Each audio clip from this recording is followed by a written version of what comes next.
प्रथम परिच्छेद के 319 नंबर श्लोक है ये संक्षेप शारीरक पहले भाग का। ठीक है, आश्रय विषय निर्विभाग चितिरेव केवला, ये लिख लो। ये संक्षेप शारीरक हमारे पास है।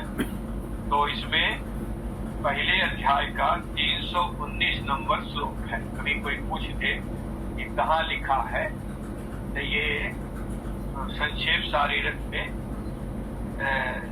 पहले अध्याय का 319 नंबर श्लोक है।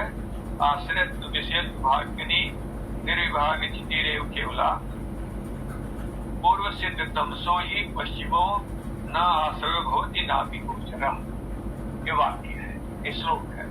ठीक है, इसका अर्थ है, तर्क दिया है भामतीकार का खंडन करते हुए। इसमें भामतीकार का तर्क जो था उन्होंने बतलाया कि मैं ब्रह्म को नहीं जानता, यही था। तो उन्होंने कहा अज्ञान का विषय क्या हुआ, ब्रह्म हुआ, और मैं नहीं जानता हूँ वो ज्ञान का आश्रय है। ये हुआ भामतीकार का पक्ष। संक्षेप शारीरकार इसका खंडन कर रहे हैं कि आश्रय और विषय है, इसका है निर्विभाग, विभाग से रहित, केवल उपाधि से रहित, केवल चित्त मात्र। ध्यान रखना, केवल चैतन्य मात्र ही क्या है कि शुद्ध चैतन्य मात्र इसका आश्रय और विषय होता है। तो तर्क हुआ कि भाई आप जीव को क्यों नहीं मान रहे हो? कहते हैं अज्ञान हो तब अज्ञान से प्रयुक्त जीव की सिद्धि हो। भाई अज्ञान पहले होगा न, अज्ञान पहले होगा, अज्ञान होने पर जाकर के जीव की सिद्धि होगी। अज्ञान नहीं है तो अज्ञान का जो कार्य अंतःकरण आदि की सिद्धि, जीव की सिद्धि कहाँ कर पाओ? इसने लिखा कि पूर्व सिद्ध तमसा, कहते हैं तम जो है पहले रहता है और उसके पश्चात में क्या बनता है, अज्ञान के कारण जो है जीव बनता है। अज्ञान उपाधि को लेकर के जीव बनता है। तो कहते हैं वो जो बाद वाला है जीव, वो अज्ञान का आश्रय कैसे हो सकता है? जो पहले से था अज्ञान, वो बाद वाले जो जीव का आश्रय कैसे हो सकता, अर्थात वो नहीं हो सकता है। अतः अज्ञान का आश्रय और विषय कौन होगा, ब्रह्म ही होगा। ये श्लोक आप जो है संख्या लिख लो, श्लोक लिखना तो श्लोक लिख लो, टीका में देखना हो तो कहीं टीका दे, जैसे आप चाहो ऐसा करो। 319 है ये जो मूल सिद्धांत है वेदांत का। भांति की टीका पढ़नी होगी तो भांति की टीका पढ़ाई जाएगी आपको कि अज्ञान का विषय कौन है, आपका ब्रह्म है, और ज्ञान का आश्रय जीव है। इसको ध्यान में रख करके भांति टीका ब्रह्म सूत्र की पढ़ोगे। और जब विवरणकार का मत पढ़ोगे तो उस समय जो प्रसंग आएंगे, अज्ञान का आश्रय भी अज्ञान का विषय भी दोनों ब्रह्म है, इस आश्रय को नहीं। विद्यार्थी करता क्या है, दोनों सिद्धांतों को एक में खिचड़ी पका देता है। और जब एक में खिचड़ी पकाओगे तो न भांति स्पष्ट होगी और न विवरणकार का सिद्धांत स्पष्ट होगा। इसको समझ करके चलते रहिए। चलो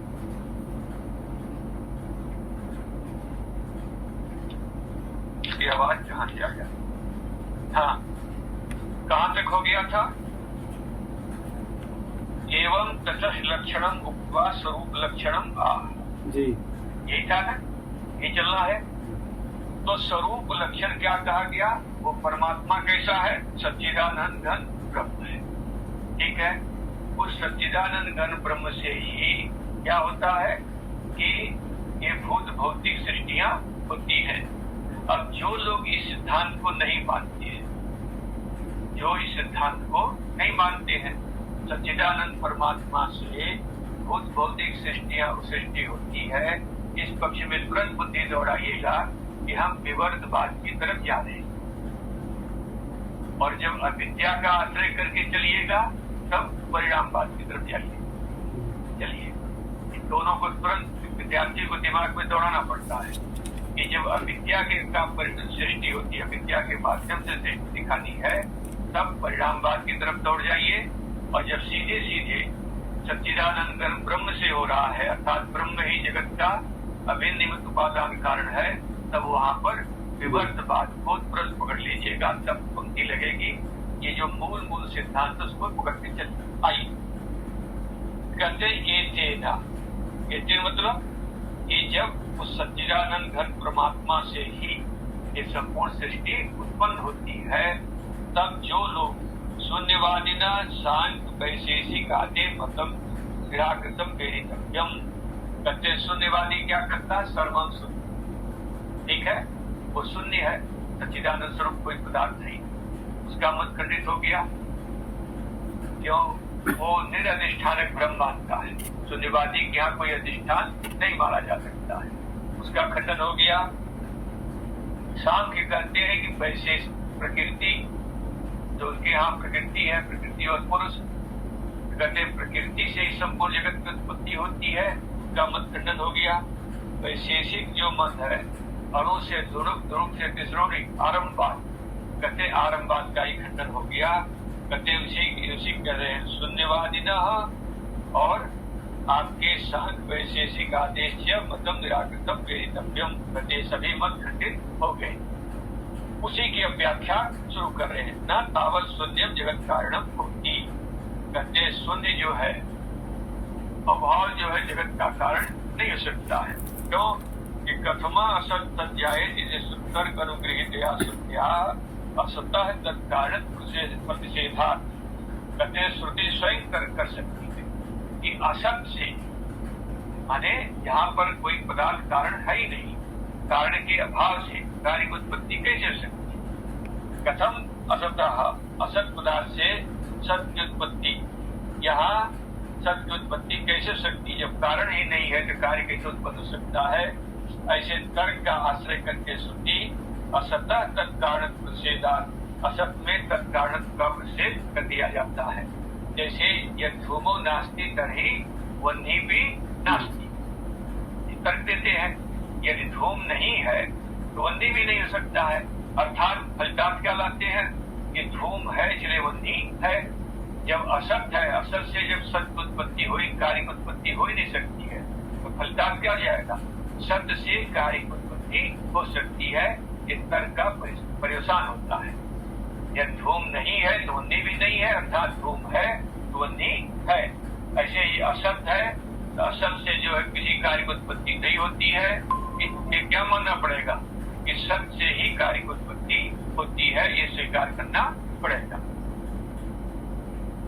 निरधिष्ठान भ्रम अनुपत्ति, दूसरी बात जो शून्यवादी करता है कोई अधिष्ठान ही नहीं होता है, कहते ऐसा अनुष्ठान जो है बिना अधिष्ठान के कोई भ्रम उत्पत्ति नहीं हो सकती है, भ्रम की सिद्धि नहीं हो सकती है, ये शून्यवादी को नहीं मान सकते हैं। इसमें श्रुति प्रमाण दिया, फिर तर्क दिया, अब श्रुति दे रहे हैं। सदैव सौम्यदम अग्रे आसीत, हे सौम्य इदम अग्रे सदैव आसीत, सजाति विजाति स्वगत भेद से रहित एक सत्य ही था। सत मूला सौम्यमा सर्वा प्रजा, ये भी श्रुति है कि ये जो सदैव प्रजा है इसका मूल कारण कौन है? सत्य है, निरानंदन स्वरूप ही है। इत्यादि श्रुतिया, इन श्रुतियों के सहारे सदैव जगत कारण भगवान, इस संपूर्ण जगत का भूत भौतिक सृष्टियों का कारण कौन बोधित हो रहा है? होगा मतलब बोधितत्व, बोधित हो रहा कौन? सत कारण ही बोधित हो रहा है। असत वाइदम अग्रे आसीत, यह शंका उठाई जाए कि श्रुति में भी कहा जाता है सजाति विजाति स्वगत भेद प्राप्त कर रहे हैं, श्रुति बतला रही है, लेकिन तैतरीय उपनिषद में कहा गया असत वाइदम अग्रे आसीत, इस संसार से पहले इसका कारण रूप से असत था। कहते इस श्रुति स्था असत पदम, कहते श्रुति में आया जो श्रुति स्था, श्रुति में स्थित जो असत पद है, कहते हैं वो तो है अनव्यक्त नाम रूपत्वेन, कहते हैं कि ब्रह्म भी कैसा है? अनभिव्यक्त। सत कहते हैं व्यक्त, असत कहते हैं अनभिव्यक्त, कहते हैं असत मतलब अनभिव्यक्त और ब्रह्म भी क्या है? अनभिव्यक्त है, उसका भी नाम रूप से अव्यक्त नहीं है। कहते दोनों ही अनव्यक्त नाम रूपत्वेन गौण्यावृत्तिया, गौणी वृत्ति से सत्य योजनीय, कहते वहां पर असत पद से सत्य ही कहा गया है। कहते हैं इसमें कौन कह रहे हैं? कहते हैं भगवान सूत्रकार, भगवान वेदव्यास जी महाराज लिख रहे हैं समाकर साथ, इस सूत्र में इसको उल्लेख किया गया है। ब्रह्मसूत्र में देख लेना, वहां पर स्पष्ट किया गया सत माने व्यक्त, असत माने अनव्यक्त, ठीक है। तो अनव्यक्त ब्रह्म भी है, अनव्यक्त ये भी है, असत का भी अर्थ निकल रहा है। अतः असत शब्द से वहां पर क्या लिया जाएगा? सत्य ही लिया जाएगा। अतः सत्य कारण वहां पर सिद्ध होगा। इसी को स्पष्ट कर रहे हैं, प्रकृतस्य एव सत्य ज्ञानादि लक्षणस्य, कहते जो प्रकृति में चल रहा है, मूल कारण कौन है? सच्चिदानंद ब्रह्म जो है, कहते सौम्यम अग्रे आसीत इत्यादि जो सत्य का उल्लेख है, वही सत्य ज्ञान आदि लक्षण वाला जो है सम्यक नाम रूपादि राहित्य, कहते वो क्या है? जो सच्चिदानंद ब्रह्म भी क्या है? नाम रूप से रहित है, और असत पद भी क्या बतला रहा है? कि नाम रूप का राहित्य बतला रहा है। अतः इसके द्वारा क्या कहा गया है कि असद एवं अग्रे आसीत में असत पद से ब्रह्म ही कहा गया है, न कि शून्य कहा गया है। नाम भी प्रधान परमाणुवादी जगत कारणत्व संगच्छते। अब एक पक्ष का उल्लेख करके खंडन कर रहे हैं कि प्रधान जो है, प्रधान में क्या है? परिणामवाद, परमाणु में क्या है? आरंभवाद है। कहते ये जो प्रधान परमाणु आदि को जगत का कारण नहीं मान सकते हैं, क्यों? इस श्रुति से विरोध दिखाया जा रहा है। सो अकामयत भविष्याम प्रजाये। ध्यान रखिएगा, ये चेतन के बिना जड़ में कोई कामना नहीं सकती है। जब आप श्रुति का उल्लेख करते हैं ना, प्रधान का खंडन करने को, प्रधान का आरंभवाद का कहीं खंडन करना हो, किसी सभा में आप बोल रहे हैं, तो सभा में बोलने वाले दो प्रकार के लोग आते हैं। एक बार समाजी आता है, ठीक है, वो आता है आरंभवाद को लेकर के आता है, या दूसरे आते हैं सांख्यवादी, प्रधानवाद को लेकर के आते हैं। इनमें सबसे एक ही बड़ा दोष है कि जड़ से कोई प्रवृत्ति नहीं सकती। ध्यान रखिएगा, सबसे मूल दोष इनका पकड़ा जाता है। जैसे बौद्धों ने क्षणिक माना, उनके यहाँ एक ही दोष है, कौन? प्रतिभिज्ञा। अगर बचपन में जो हम थे, आत्मा जो थी, वो क्षण क्षण में नष्ट होती रही, तो जो बचपन में हमने नाना नानी के, दादा दादी के गोद में बैठने का अनुभव था, वही जो प्रतिभिज्ञा होती, जो मैं पहले नाना नानी के गोद में खेलता था, आज मैं अपने दादा दादी, अपने पोता पोती को खिला रहा हूँ, ये प्रतिभिज्ञा सर्वथा अनुभव से विरुद्ध हो जाएगी, बाधित होगी। अतः सर्वम क्षणिकम इस सिद्धांत का खंडन हो जाता है।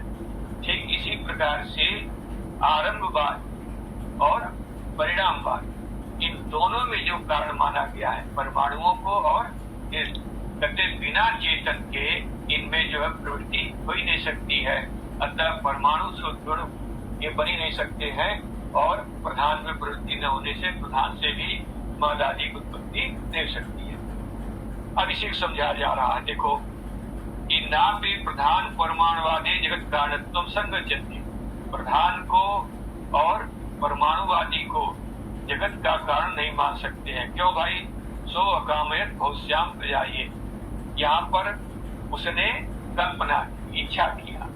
ये इच्छा किसमें हो सकती है? चेतन में हो सकती है, परमाणु में भी दे सकती है, प्रधान में भी दे सकती है। तो सो अकामयत भविष्याम प्रजाये इसमें है, और आनंदात एव खलुमानी भूतानि जायन्ते, आनंदेव जातानि जीवन्ति, आनंदम प्रत्यंति अभिसंविशन्ति। कहते हैं आनंद से ही, ना कि आनंद किसमें है? सत्यचित आनंद। आनंद का लक्षण मतलब यहाँ पर ब्रह्म का ही कहा जा रहा है। कहते हैं उस परमात्मा से ही ये जितने भूत उत्पन्न होते हैं, और आनंद देव है, उसी में जातानि जीवित उत्पन्न हुए, जीवंती, उसमें जीवित रहते, माने वो आनंद देव का आश्रय होता है। और आनंदम प्रयंती अभिसंविशन्ति, और आनंद में क्या है? उसमें जाते हुए क्या जाते हैं? लीन हो जाते हैं। ठीक है, तादात्मापन्न होकर के उसमें प्रवेश कर जाते हैं, प्रवेश करते हुए उसमें लीन हो जाते हैं। इत्यादि श्रुत्या चिद आनंदात्मक तत्कारण प्रतिपादना। कहते श्रुतियों के द्वारा जो चैतन्य है और आनंद स्वरूप है, देखो दो चीजें पकड़ी जाती हैं। मिथिलेशी टीका में आया है कि हर व्यक्ति को अगर समझाना है तो श्रुति पहले चेतनता को लेकर आगे बढ़ती है। सत्यचित आनंद में कहां से चलते हैं? चेतन को लेकर चलते हैं। आप कहीं से किसी को वेदांत समझाना हो तो सब से नहीं चलते, कहाँ चलेंगे? चेतन से। क्योंकि जिज्ञासु जो साधक है, जो स्वाध्यायी है, उसके दिमाग में बात कैसे घुसेगी? तो श्रुति ने चेतन से लेकर शुरू, तो इसको समझाने के लिए आप सीधे सीधे कहाँ दौड़ जाता? केन उपनिषद। भाई केन उपनिषद में सबसे पहले समझाया जाता कि चेतन, चित्त क्या है? ज्ञान है। तो चेतन को लेकर समझाया जाता है। चेतन का मतलब कैसे समझाते हैं? कहते हैं कि आपकी 5 स्थल बतलाए जाते हैं। श्रोत्र से श्रोत्रम, मनसो मनोयग, वाचो है वाचम, प्राण से प्राणम, प्राण चक्षुष चक्षु, अतिमुच्य धीरा प्रेत तस्मात् लोकात् अमृता भवन्ति। ये वाक्य वहां पर। तो श्रोत्र में जो सुनाई पड़ रहा है उसमें उसका जो सुनाई पड़ रहा है, कहते श्रोत्र से श्रोत्रम। पीछे मंत्र में आया कि किससे प्रेरित होकर सुनते हैं। तो पहले श्रोत्र जो है, श्रोत्र से श्रोत्रम जो षष्ठी है उसमें इंद्रिय है, और श्रोत्र का श्रोत्र प्रथमा जो है उसमें चित्त स्वरूप ज्ञान है। तो श्रोत्र का श्रोत्र मतलब कि श्रोत्र किसके सहारे सुन रहा है? चेतन के सहारे सुन रहा है। नेत्र किसके सहारे देख रहा है? चेतन के सहारे देख रहा है। मन किसके सहारे चल रहा है? चेतन के सहारे चल रहा है। मन में कोई चेतनता दे रहा है। मुर्दा सामने धरा हो तुरंत देख रहे, मुर्दा सामने बैठा हो कान से नहीं सुन सकता है। मुर्दा सामने बैठा हो सांस, प्राण से प्राणम, प्राण किसके सहारे चल रहा है? चेतन के सहारे चल रहा है। ठीक है, 5 ही स्थल हैं इस शरीर में प्रवेश करने के। 5 ही स्थल है, और दुनिया में कहीं सिर पीट दिया हो, कहीं परमात्मा नहीं मिलेगा। अपने शरीर में मिलता है। कहाँ से मिलता है? चाहे श्रोत्र के सहारे प्रवेश करो, चाहे प्राण के सहारे प्रवेश करो, चाहे चक्षु के सहारे प्रवेश करो, चाहे वाणी के, जो लोग ओम का उच्चारण करते हैं उस ओम में अपने मन को जोड़ते हैं, तो उसके सहारे कहाँ पहुंचते हैं? उस वाणी को जो चेतनता दे रहा है वहां पर पहुंच जाते हैं। और मन को ही जो समाहित करते हैं, मन में ही मन जोड़े हैं, मन को साक्षी भाव से देखते हैं। तो मन का जो है, जो फोकस, मन में जो चेतनता दे रहा है वहां वो व्यक्ति पहुंचता है। इसलिए ख्याल रखिए कि हमेशा जो है चित्त को समझाया जाता है। तो जो चित्त है, आप में जो चेतनता है वही मेरे में चेतनता है। ये नहीं कि आपकी आंख में चेतनता कुछ और आ रही, मेरे में चेतनता कुछ और आ रही। दोनों में चेतनता है। तर्क बुद्धि से देखो, ये तर्क बुद्धि से समझाने की शैली है। चाहे हिंदू है, मुसलमान है, स्त्री है, पुरुष है, बालक है, वृद्ध है, कोई भी है, सब में चेतनता एक है। भगवान भाष्यकार का तो सिद्धांत में पुष्ट होता है। श्रुति ने स्पष्ट इसमें जो है श्रुति का अर्थ निकाले हैं। तो सब में, मेरे कान में जो सुनाई देने के कारण क्या चेतनता है, आपके भी है, इनके भी है। तो वो चेतनता सब में एक है। वो चेतनता जो है हमेशा एक रस रहती है। ये नहीं कि पहले बचपन में चेतनता छोटी सी थी अब मोटी सी हो गई है। तो वो चेतनता एक हमेशा रहती है। इसलिए चेतनता कैसी है? सब मैं हूँ, मैं चेतन हूँ, अस्ति। तो चित्त और सत, तो चित्त को पहले आगे करके फिर उसके पीछे सत को जोड़ देते हैं। तो सत और चित्त, ठीक है, केन उपनिषद के अनुसार। तो ये है। अब ये चेतनता में विद्यार्थी नहीं समझ पाता या सामने वाला नहीं है। यस्य अमतम, क्या है? यस्य मतम तस्य मतम, यस्य मतम मतम तस्य न मतम यद वेद सब। क्या वाक्य उसमें? इसको उपनिषद वाला वाक्य उसमें देख लेना। केन उपनिषद का है ये वाक्य। हाँ, ये जो वाक्य आया है, यस्य अमतम तस्य मतम, यस्य अमतम तस्य मतम, ये वाक्य आता है कि जो उसको नहीं जानता है, यस्य अमतम, तो उसको नहीं पकड़ पाता है, तस्य मतम, उसको जानता है। अब ये समझाना है, कैसे समझाओगे इसको? कहीं समाज में समझाना हो आपको तो समझाने का ढंग है कि भाई देखो, ये शीशा रखा है, ठीक, इस पर सूर्य की किरण आ रही, सूर्य की किरण कहाँ भाग रही है? आगे जा रही है। तो जो आगे सूर्य की किरण जा रही है, फोकस जो जा रहा है, उस फोकस के द्वारा जिस प्रकार से आप घटपट को देख रहे हैं, जैसे प्रकाश से क्या देखते हो? घट आदि को देखते हो। कहते जैसे प्रकाश जो है घटपट को देखता है, वही प्रकाश जब पीछे हट करके सूर्य को देखना चाहता है, उस प्रकार से वो नहीं देख सकता है। हाँ, अनुभव करता है कि मेरा जो मूल स्थान सूर्य है, इस रूप से तो अनुभव करेगा, लेकिन वो सूर्य कैसा है, जैसे घट को हम देख लेते हैं वैसे ही सूर्य को देख लेते हैं, ऐसा बात नहीं होती। इसलिए वहां कहा गया कि दृश्यत्वेन जो है सूर्य का अनुभव नहीं होता। जिस प्रकार से घटपट का दृश्यत्वेन अनुभव हो रहा है, उसी प्रकार से सूर्य का भी दृश्यत्वेन अनुभव हो जाएगा। उस प्रकाश को ऐसी बात नहीं, क्योंकि वो प्रकाश किससे प्रकाशित है? सूर्य से प्रकाश आ रहा है। तो इसको वेदांत में फल व्याप्ति और वृत्ति व्याप्ति के माध्यम से समझा जाता है। तो यहाँ पर सत और चित्त को समझा करके गाड़ी चलती है, लेकिन सत और चित्त के ज्ञान होने के बाद ही व्यक्ति शोक, मोह और भय से रहित नहीं होता है। मृत्यु से उसका भय नहीं आता है। क्यों? तो इसलिए श्रुति ने कहा कि उसको अनुभव जब तक नहीं होगा, मूला विद्या का नाश करके जब तक चित्त में स्थिति नहीं बनती है, जब तक उसे आनंद का भान नहीं होता है, तब तक उसको जो है ये सभी चीजें उसको नहीं मिल पाती। इसलिए विज्ञानम आनंदम ब्रह्मणो विद्वान न विवेदी कुतश्चन, वहां ब्रह्म का विशेषण क्या दे दिया था? आनंद पद दिया। जब आपकी वृत्ति में ब्रह्मानंद आ गया, आपकी स्थिति ब्रह्म में एकदम से तल्लीन हो गई, ऐसी स्थिति में व्यक्ति जो जाता है फिर किसी से पाप पुण्य आदि किसी से भयभीत नहीं होता है। ये वहां पर आपके सामने, कहां पर? तैतृय उपनिषद में आने, यहाँ पर तैतृय में ही है। हाँ, तैतृय में आना चाहिए। आनंदम ब्रह्मणो विद्वान न विवेदी कुतश्चन।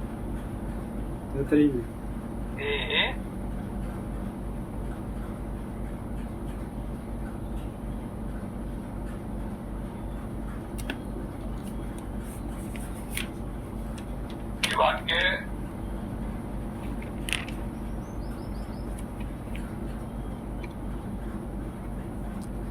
चलो देख के बता देंगे इसका कहां पर आया ये।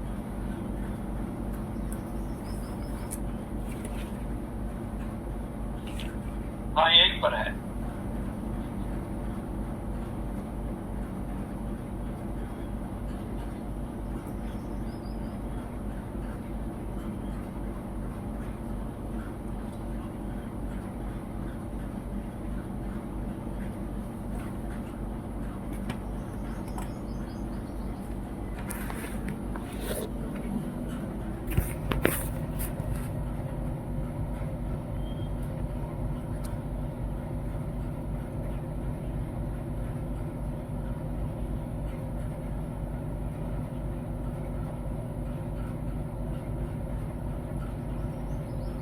स्वामी जी, तैतरीय उपनिषद का दूसरा अध्याय का 14वां मंत्र।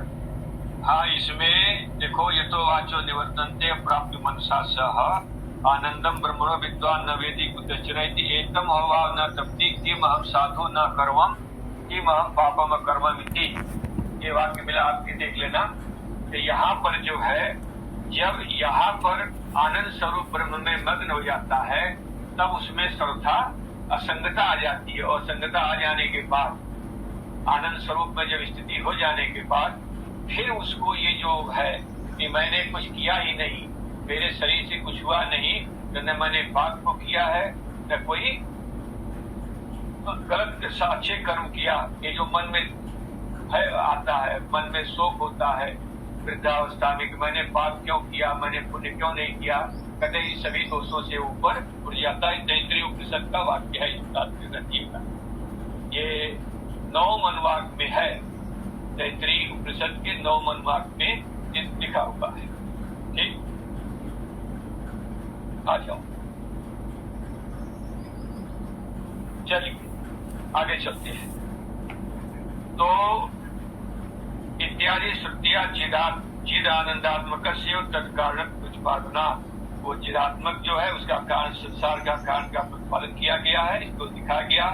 परमेश्वर से तटस्थम वार्यत, परमेश्वर जो है तटस्थ कारण, केवल निमित्त कारण, ठीक है, जीव से भिन्न है। इसका वाहन किस पद से किया गया? आत्मा।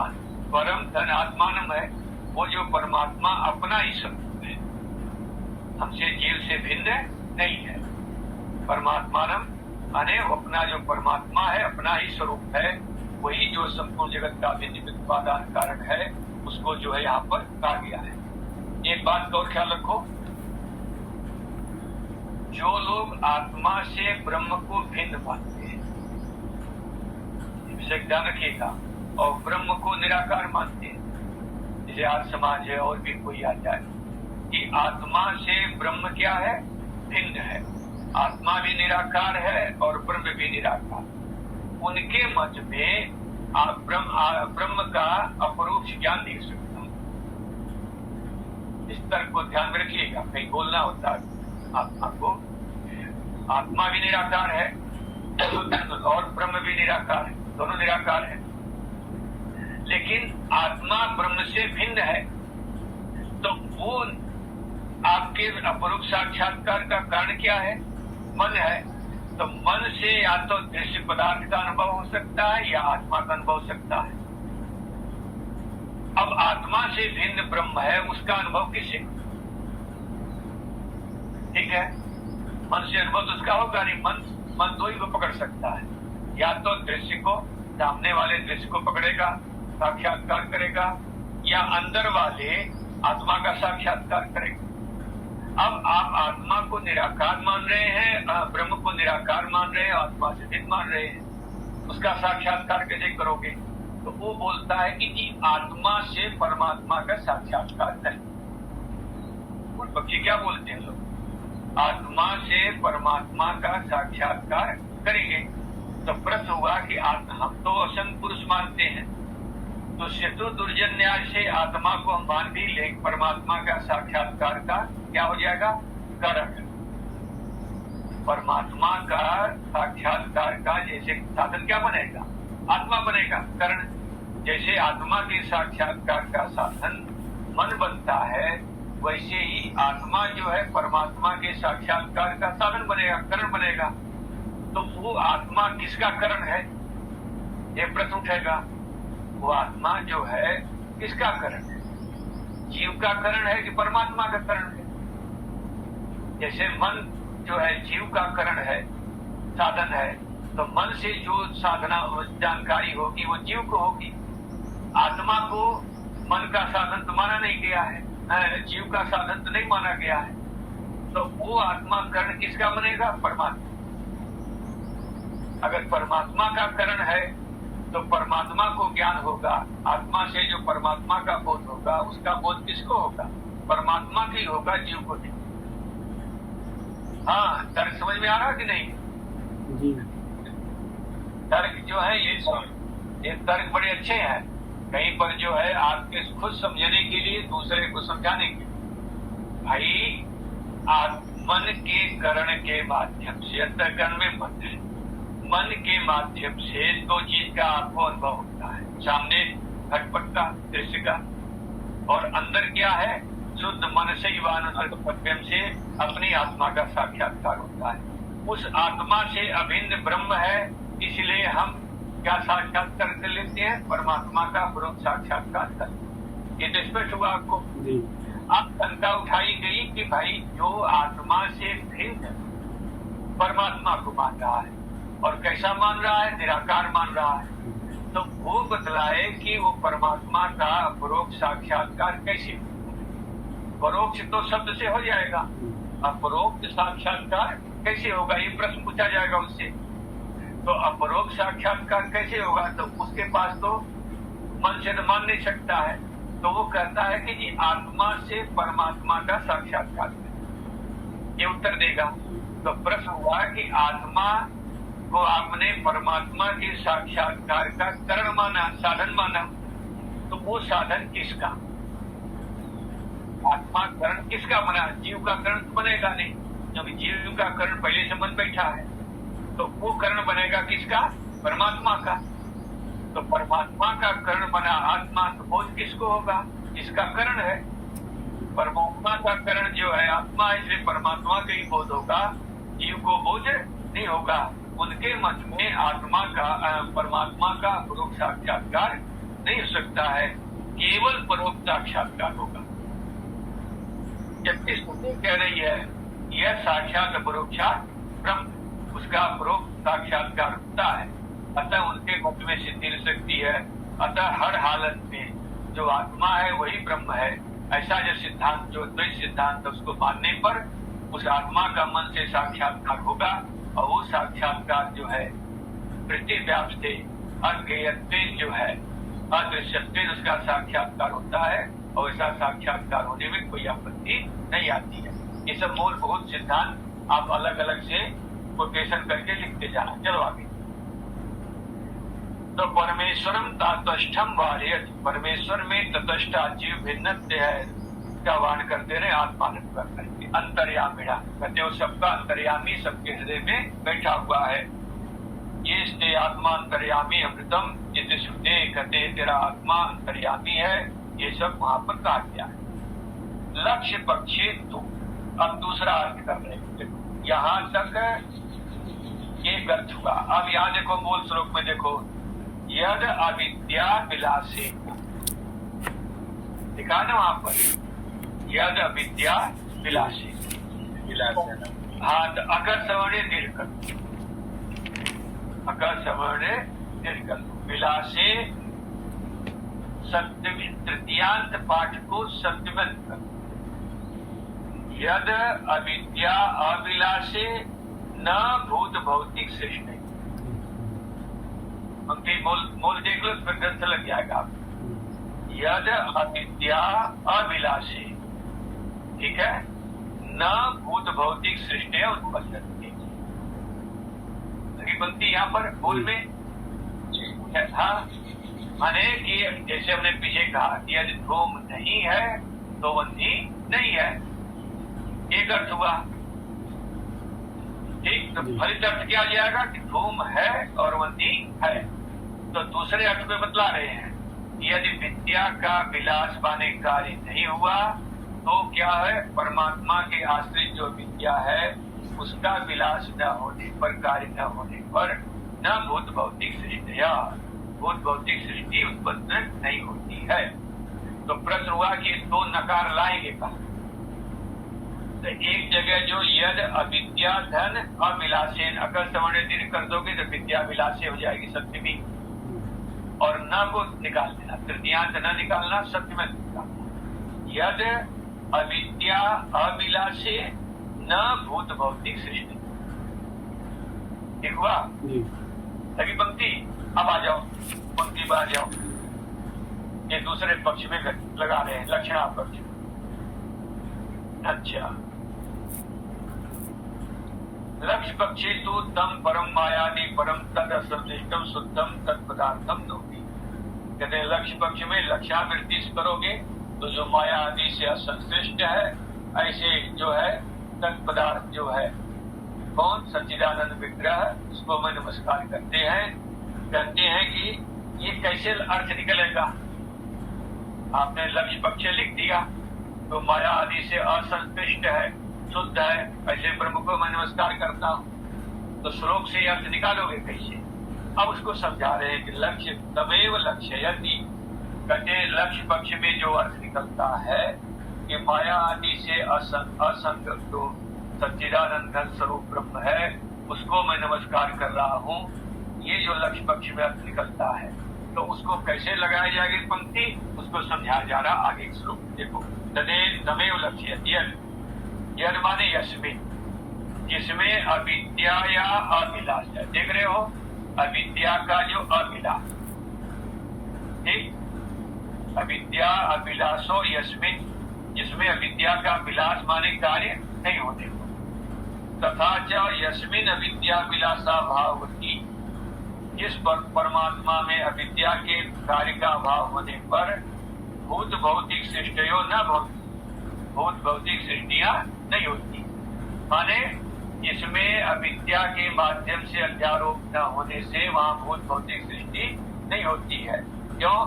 ने नानाति किंचन इत्यादि सुनते हैं, उसमें ये ब्रह्मणी नाना नास्ति, न धन की धन नाना धन अस्ति, ये से लेना ब्रह्म, अस्मिन ब्रह्मणि नाना, जो भिन्नत्व है, न अस्ति वो भिन्नत्व है, नहीं है, इत्यादि श्रुति कर रहे हैं। मतलब क्या निकला?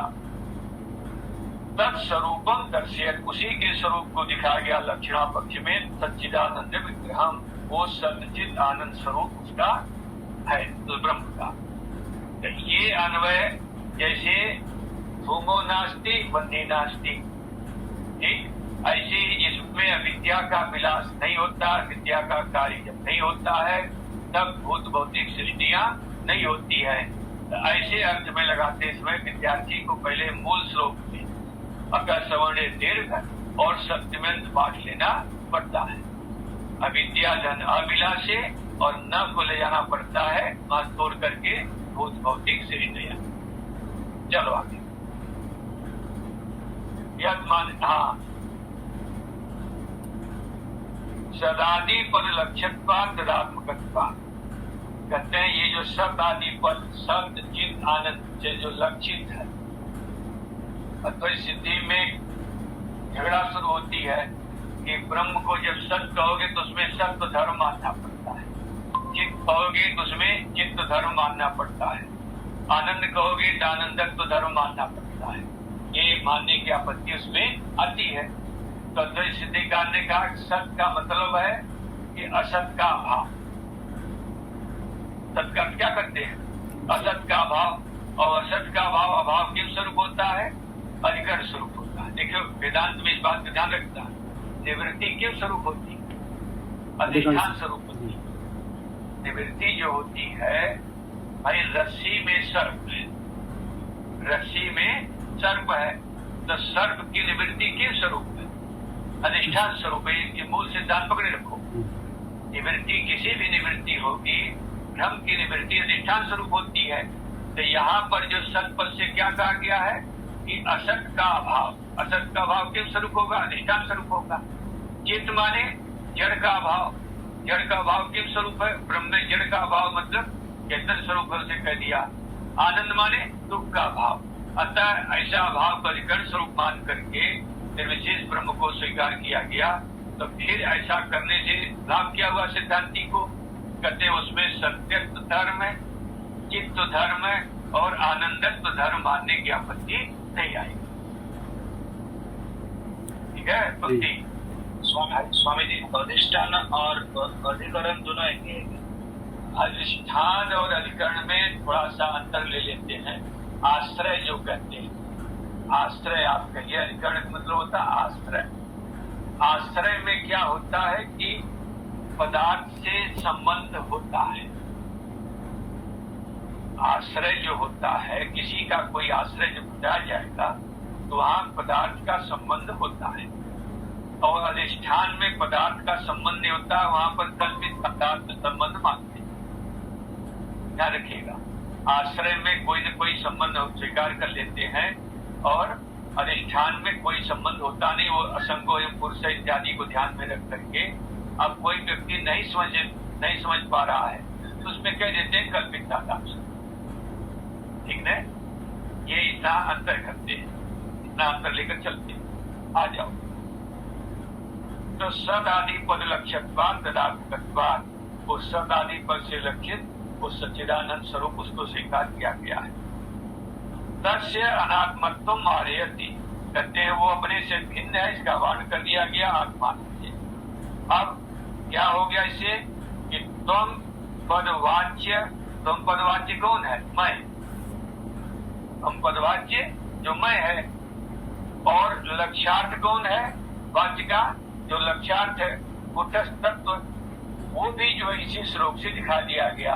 अहम नवमी जो है, तो मैं नमस्कार करता हूँ, वही मेरा आत्मानम, वही जो परम आत्मानम कर करके कि मैं पद का जो है वाच्य जो है, तत्पद का वाच्य जो मैं है, उसका जो लक्ष्यार्थ है सच्चिदानंद स्वरूप है, उससे जो है अभेद दिखा दिया गया। यहाँ पर इसको समझाया गया है कि तुम पद वाच्य, तुम पद का वाच्य हुआ मैं कहां से लाओगे पकड़ के? तो नवमी का कर्ता, अहम नवमी, वाच्य पर नवमी लिख लेना कि तम पद वाच्य मैं और लक्ष्यार्थ क्या हो जाएगा? सच्चिदानंद घन स्वरूप, सच्चिद आनंद स्वरूप जो आत्मा है। अनेन श्लोकेन दर्शिता, कहते इस श्लोक से दिखा गया तथा ही तम आत्मानम तो, उसी को कहते अन्वय करके ऐसा लगा लेना, उस मैं आत्मा को मैं नमस्कार करता हूँ। कौन सा? जो अपना स्वरूप भी। अब इसमें जो स्वरूप तो वाच्यार्थ ऐसा है कि देखो अहम नौमी, यानी अहम परमात्मानम नौमी, यहाँ ये पंक्ति पकड़ लो, उस परमात्मा को मैं नमस्कार करता हूँ। तो कहते हैं कि यहाँ पर मैं क्या है? ये त्वम पद वाच्य है, त्वम पद का वाच्य है। मैं लक्ष्यार्थ क्या है? कहते हैं कि जो मैं नमस्कार कर रहा हूँ, मेरा जो वाच्य हुआ मैं, और लक्ष्यार्थ सच्चिदानंद घन विग्रह, अपना स्वरूप। ठीक है, तो जो सच्चिदानंद विग्रह स्वरूप ब्रह्म का स्वरूप है, वही मेरा स्वरूप है। उसी को दिखाया गया कि ये जो है त्वम पद का भी लक्ष्यार्थ इससे दिखा दिया गया। और ऊपर जो पंक्ति कही गई है, यद विद्या विलासेन भूत भौतिक सृष्टया, तो भूत भौतिक सृष्टि का जो लक्ष्यार्थ में को दिया गया है ब्रह्म। भाई वाच्यार्थ में अविद्या का विलास होने पर भूत भौतिक सृष्टि होती है, और लक्ष्यार्थ में अविद्या का विलास न होने पर भूत भौतिक सृष्टि जिससे नहीं होती है। वो कौन हुआ? शुद्ध ब्रह्म। ऊपर वाली पंक्ति से आया, और नीचे वाली पंक्ति से ब्रह्म पद का भी अर्थ क्या गया? शुद्ध ब्रह्म, वही ब्रह्म आया। इस प्रकार से दोनों का इस रूपों का निराकरण करके मिला करके एक अखंडार्थ जो ब्रह्म ऐक्य का यहाँ पर निरूपण कर दिया गया है। हाँ भूमा चेतन जी पंक्ति ये ढंग से लगाना आप लोग कि किसी को पढ़ा सको। जी। और दूसरे दिन जब हम पाठ शुरू करते हैं, जो पंक्ति नहीं लग रही है उस पंक्ति को आप लोग पूछ लेना, संकोच नहीं करना। या व्हाट्सएप पर अलग से शाम को हम 9 बजे खाली होते हैं, तो 9 बजे से कोई पंक्ति नहीं लगी है तो हम अलग से फिर बतला देंगे। आप अलग से पूछोगे तो हम फिर बतला देंगे। ढंग से लगाओ जो कि आपका किसी को पढ़ाया जा सके। आ जाओ, चलो आगे। ये हानि आत्मवादी नाम मतम निराचष्टि, कहते ये ही क्या है? आत्मा है। कौन है? चारवाक मत है। ये ही क्या है? आत्मा है। यहाँ पर क्या गया? परमात्मा। जो परमात्मा है वही मेरा आत्मा है, शरीर आत्मा नहीं है। ठीक, तो कहते हैं यहाँ पर जो है परम पद दे करके क्या निराकरण कर दिया है कि वो जो है देह को जो आत्मा मानने वाला है, वो देह से पृथक जो है आत्मा मेरा स्वरूप है। ऐसा कहने से शरीर आत्मा है, इंद्रिय आत्मा है, प्राण आत्मा है, ये जितने मत वाले हैं इन सभी का निराकरण हो जाता है। वो परमात्मा ही जो है मेरा आत्मस्वरूप है। आत्मा क्या है? परमात्मा ही है। ऐसा स्वीकार कर लेने से जो देह को, इंद्रिय को, प्राण को, मन को, ये सब आत्मा मानने वाले लोग हैं, उनका खंडन कर दिया। किसने? मूल कारण। इसी को समझाया जाता। तत्र न तावत् लोकायतिकेषु स्थूलोऽहं कृशोऽहम् इत्यादि अनुभवा पृथ्वी आदि भूत चतुष्ट योग चैतन्यवाद स्थूल देह एवं आत्मा की केशांचित अभिमतम आत्मा न। तो शुरू वाला न है, यहाँ ले तावत न को अन्वय करना आत्मा के साथ। न आत्मा कहते हैं कि ये जो स्थूल देह आदि को आत्मा नहीं मानते। प्रश्न हुआ लोकायति को। लोकायत कौन है? चारवाक। वो कहता है भाई देखो मैं स्थूल हूँ, मैं कमजोर हो गया, किसो हम इत्यादि अनुभव के बल से क्या सिद्ध हो रहा है कि मैं का अन्वय, वेदांती मैं का अन्वय चेतन के साथ करते हैं। इस शरीर में जो चित्त है, और वो क्या करता है?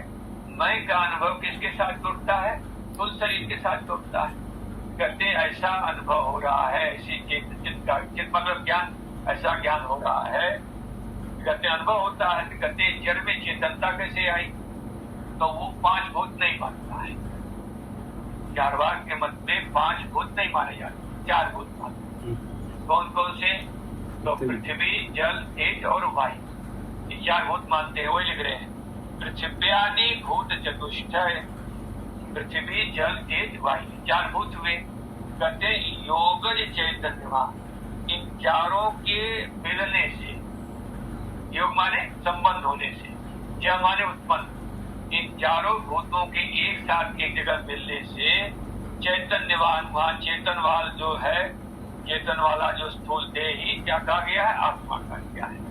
दृष्टांत तो क्या देता है कि जैसे लोग शराब बनाते हैं ना उधर गाँव में, महुआ सुना है, देखा किसी ने? देखा नहीं, महुआ नहीं देखा है। एक महुआ होता है, उस पेड़ पर जो है फूल नुमा गिरता है, वो काशी की तरफ बहुत होता है महुआ का पेड़।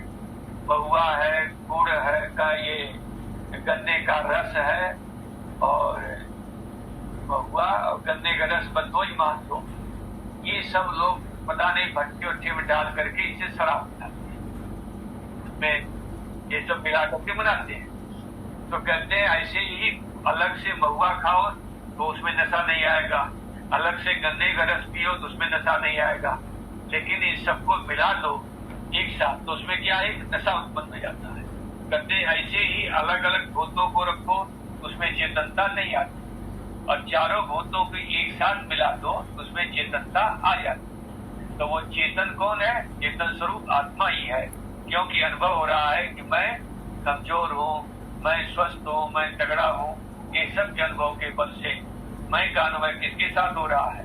आपके साथ, शरीर के साथ। इसलिए शरीर ही आत्मा है, ऐसी बात न को लाइएगा अंतिम में, ये शांति अभिमतम आत्मा न, ऐसी बात क्यों कहते हैं? जिस देह को आत्मा मान रहे हो वो देह जो है स्वप्न सुसुप्त अभोक्त, कहते स्वप्न में जो भोग होता है वो भोगता नहीं रहेगा, सुसुप्ति में जो भोग होता है वहां पर नहीं रहेगा।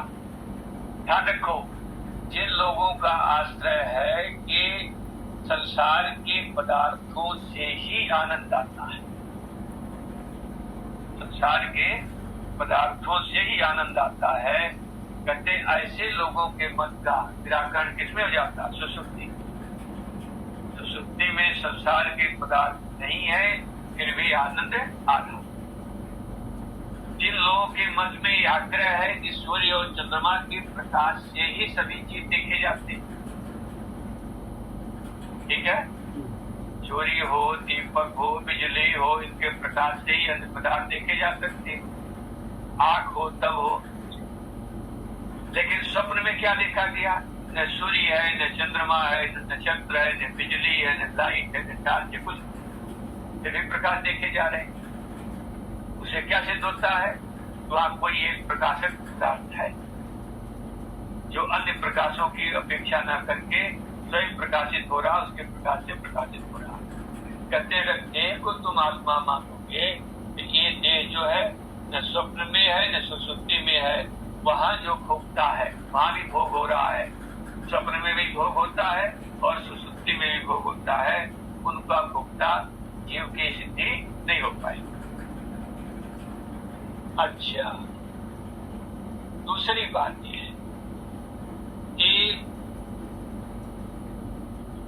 जो हम बाल्ये पितरौ अनुभवम सोहम स्थविरे नब्दीन अनुभवामी इति प्रतिविज्ञानुपत्ति।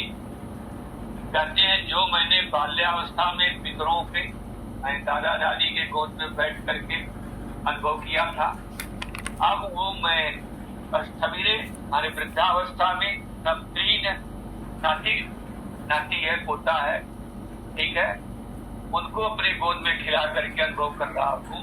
कहते अगर शरीर ही आत्मा होता, शरीर तो बदल गया, बचपन का शरीर बदल गया, बुढ़ापे का शरीर आ गया है। शरीर कैसा हो गया? जो बचपन में 1 फुट 1.25 फुट का शरीर था, ठीक, अब कैसा हो गया? 5 फुट 6 फुट वाला शरीर हो गया। अगर शरीर ही आत्मा होता तो जो उस शरीर से हमने अनुभव किया है, आज बुढ़ापे में 6 फुट वाले शरीर से अनुभव करते हैं, तो दोनों शरीर तो भिन्न भिन्न हो गए, तो फिर जो है ये अनुभव की अनुपत्ति हो जाएगी। और क्या दोष जाएगा? कृत हानि अकृत अभ्यागम आपत्ति। जो हमने युवावस्था में दोष गलत काम किए थे उनका जो है कोई फल हमें नहीं मिलेगा, क्योंकि अब हमारा शरीर दूसरा हो गया। कृत की हानि और अब हमें बुढ़ापे में जो फल मिल रहा है वो फल जो है बिना किए हुए का फल मिलेगा, ऐसी आपत्ति आ जाएगी। दूसरा दोष और इसमें लगा लीजिएगा कि शरीर को आत्मा मानने पर, ये तो प्रत्यक्ष आएगा दोष, ये शरीर जो है इसी जन्म में क्या हो जाएगा? नष्ट हो जाएगा। तो अगला जन्म जब लेंगे तो जो हमने इस शरीर से इस जन्म में किया है उसकी हानि हो गई, नष्ट हो गया, और अगले जन्म में जो सुख दुख मिलेगा उसका कोई कारण रहेगा नहीं। तो उसके अकृत का प्रसंग आएगा, बिना किए हुए का फल भोगने की आपत्ति आपको माननी पड़ेगी। ये हो गया शरीर को आत्मा मानने पर दोष दिया गया। आगे चलते हैं। नापि पश्यामि हम शृणोमि हम इति अनुभवात् इंद्रियाणि आत्मा इति अपरेषाम अश्मता। कहते हैं जो लोग ये कहते हैं कि देखो इसमें मैं को पकड़े रखना, मैं हम जो है अपनी अहंता को जब शुद्ध चेतन में स्थापित कर लेते हैं, अंतःकरण की अहंता का बाध कर देते हैं, तब हम असंगोयम, ठीक है, असंगोयम पुरुष निर्द्वंद असंग सच्चिद आनंद स्वरूप में आत्मन हो करते हैं। जब हम मैं को शरीर के साथ जोड़ देते हैं तब मैं स्थूल शरीर हूँ, रोना शुरू हो जाता है। जब हम मैं को इंद्रिय के साथ जोड़ देते हैं तब इंद्रियों के कि मुझे कम दिखाई पड़ता है, मुझे ज्यादा दिखाई पड़ता है, कम सुनता है, इत्यादि दोष आने लगते हैं। तो मूल रूप से जो मैं है, इस मैं को ही पकड़ के आगे बढ़ना पड़ता है। तो जो लोग इस तर्क को देते हैं कि अहम नामी, नामी का अर्थ मिल जाएगा, पश्यामी हम शृणोमी हम इति अनुभवात्, मैं देखता हूँ और मैं सुनता हूँ, ऐसे अनुभव से इंद्रियाणी आत्मा इति अपरेषाम अश्मता, इंद्रिया ही आत्मा है, ऐसे जो लोगों का मत है। ये भी चारवाक के एक भाग वाले ही हैं, ध्यान रखिएगा। ये चारवाक के एक देशी लोग हैं, कहते ऐसा भी जो मत है वो भी ठीक नहीं है, ना भी। क्यों? ये शंका उठाई जाएगी, ये सभी इंद्रियां आत्मा है या एक इंद्रिय आत्मा है? सभी इंद्रियां मिलकर के आत्मा बनी हुई है या एक एक इंद्रिय सब आत्मा है? ये शंका उठा लेना वहां पर। तेषां संघतानाम आत्मत्ति, अगर सभी इंद्रियां मिल करके एक आत्मा आपने सिद्ध किया तो उसमें से एक इंद्रिय मर गई, आग फूट गई, तो आत्मा आपका नष्ट हो गया, फिर तो आपको तुरंत मर जाना। भाई सभी इंद्रियां मिल करके आत्मा बनी, जैसे सब कुछ मिल करके एक जीव बना। अब सभी मिलेगी तभी एक आत्मा बनेगा, और उसमें एक मर गई इंद्रिय, नष्ट हो गई, आंख कान नष्ट हो गया या हाथ पर नष्ट हो गया, तो आपको आपका आत्मा नष्ट मानना पड़ेगा, आपकी मृत्यु की आपत्ति माननी पड़ेगी। तेषां संगतानाम आत्मत्ति, उनके में संगत समुदाय को आत्मा मानने पर एक विनाशे अपि आत्मनाश प्रसंगात, एक इंद्रिय का नाश हो जाने पर आत्मा के नाश मानने की आपत्ति आए। क्योंकि प्रत्येक इंद्रियों को आत्मा मानेंगे, हर इंद्रिय आत्मा है। प्रत्येकम आत्मत्ते, प्रत्येक इंद्रिय को आत्मा मानने पर विरुद्ध दिक्क्रिया शरीर उन्मथनता पाता अक्रियत्वा पाता च। कहते हैं सभी इंद्रियों को आत्मा मानेंगे तो सभी इंद्रियां जो आत्मा होकर के अपना स्वतंत्र रूप से, ठीक है, एक आत्मा कहेगी कि पूरब चलो, एक आत्मा कहेगी उत्तर चलोगे। इस प्रकार से शरीर में उन्मथन की आपत्ति आ जाएगी, खींचातानी की आपत्ति आ जाएगी, अथवा सबकी लड़ाई में कोई काम ही नहीं बनेगा। सभी इंद्रियां आत्मा हो गई, अपनी अपनी बात चलाने लग गई तो कोई काम ही नहीं बना, तो अक्रियत्वा पाता, उसमें अक्रियत्व की आपत्ति आ जाएगी। नापि एक इंद्रिय का खंडन होकर के अब प्राण को जो आत्मा मानते उसका विषय बोल रहे हैं। नापि असित पीतादि भोक्ता प्राण आत्मा इति अन्येषाम अश्मता। कहते हैं असित जो खाया है, और पित माने जो पिया है। खाए पीने वाला का, खाने पीने का जो भोक्ता है, कौन? प्राण है। वो प्राण आत्मा है। ऐसा जो दूसरे का मत है वो भी ठीक दे सकता है। क्यों भाई? ये सत्य भी प्राणे कहते हैं, प्राण के होने पर भी सुसुप्तो तस्य भोक्तृत्व दर्शना। कहते हैं प्राण तो सुसुप्ति में है, लेकिन प्राण उसमें भोक्ता नहीं होता है। हाँ, सुसुप्ति में कौन भोक्ता है? प्राण भोक्ता। हाँ, सुसुप्ति में भोक्ता किसको मानते हैं? भाई मैं सुखपूर्वक सोया, कुछ भी जानता नहीं रहा। कुछ लोग विद्या वृत्ति स्वीकार करते हैं, कुछ लोग नहीं। वो जीव को ही भोक्ता मानते हैं। प्राण वहां पर प्राण है, लेकिन प्राण भोक्ता नहीं है। तो जो भोक्ता जीव भोक्ता है, तो सुसुप्ति में या तो विद्या वृत्ति मानकर मानते हैं, और विद्या वृत्ति जो है सुख दुख का अनुभव करती है। वहां विद्या वृत्ति रहती है, और बाद में जिसने सुख का अनुभव किया है वही बाद में आगे बोलता है मैं सुख पूर्वक सोया, कुछ भी जानता नहीं रहा। भाई स्मृति हुई नहीं है। आप जो कहते हैं कि मैं सुख पूर्वक सोया, तो मैं सोया मतलब सुसुप्ति में सुख का आपने अनुभव किया। मैं सुख पूर्वक सोया और कुछ भी नहीं जाना, तो अज्ञान के कारण से कुछ नहीं जाना। वो सुख कैसा था? अज्ञान से आच्छादित था। भोक्ता कौन थे? मैं था, जीव था। ठीक, अविद्या वृत्ति लोग स्वीकार करते हैं, क्योंकि अंतःकरण आदि से विलय हो जाता है। ठीक है जी। तो इससे क्या सिद्ध होता है कि सुसुप्ति में आपके सामने जो है भोक्ता कोई और है। अगर प्राण ही जीव होता तो प्राण को भोक्ता मानना पड़ता, जबकि वहाँ प्राण भोक्ता नहीं होता है। अभी तो वृत्ति जो होती है वो भोक्ता होती है, ये प्राण वहाँ पर नहीं मान सकते।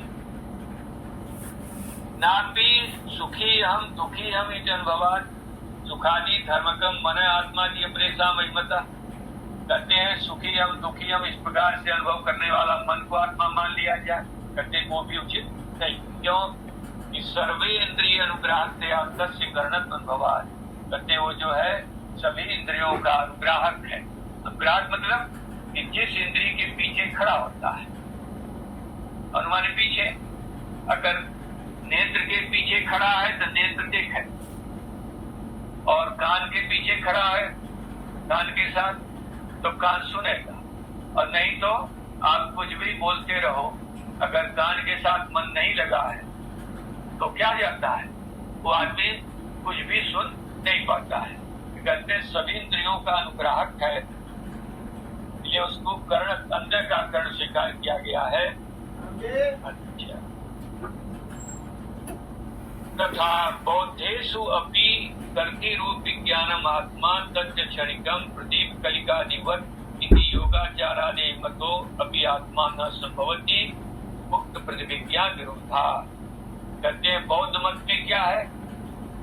कौन सा मत है? योगाचार। कितने मत है बौद्धों? चार, वैभाषिक और सौत्रांत्रिक, दो हो गए। तीसरा है योगाचार, चौथा है माध्यमिक। तो माध्यमिक कहता है सर्वम शुद्ध। योगाचार कहता है कि जो अंदर का विज्ञान है वही बाहर भाषित हो रहा, सर्वम क्षणिक। ठीक है। और वैभाषिक सौत्रांतिक ये जो है वह अस्तित्ववादी है, दोनों अस्तित्व को मानते हैं, वह के पदार्थ होते हैं। ठीक है। तो कहते हैं कि यहाँ पर जो है बौद्ध मत में कर्ता और जो विज्ञान को ही आत्मा मानते हैं, क्षणिक मानते हैं। जैसे प्रदीप कलिकावत, प्रदीप की जो शिखा है अथवा नदी की जो धारा है बदलती रहती है। कहते हैं ऐसा योगाचार आदि कोई बच्चो आत्मा वो भी संभव नहीं है, क्योंकि उक्त प्रतिविज्ञा विरोधा।